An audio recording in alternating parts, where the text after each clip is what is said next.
ఎవరమ్మా నువ్వు? నా కూతురు అన్నయ్య.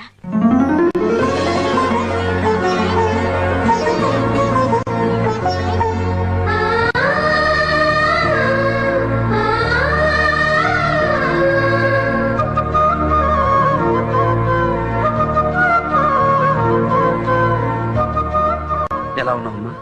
బాగానే ఉన్నాను. నువ్వెలా ఉన్నావన్నయ్యా? బాగానే ఉన్నానమ్మా. నువ్వు నన్ను ఒక్క విషయంలో క్షమించాలమ్మా. నీ భర్తను చంపక తప్పడం లేదు. చంపేస్తాను వాణ్ణి, చంపేస్తాను.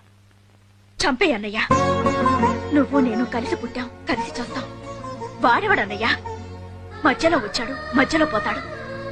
నువ్వు చంపాలనుకుంటే చంపే.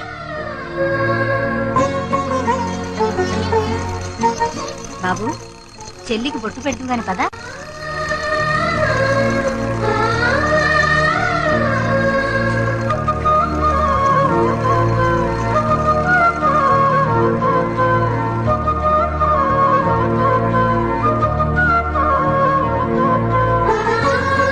అన్నయ్య అడిగితే 5వ తనాన్ని ఇచ్చేస్తానన్న నా చెల్లిని చూస్తే నాకు చాలా గర్వంగా ఉందమ్మా. రామ్మా.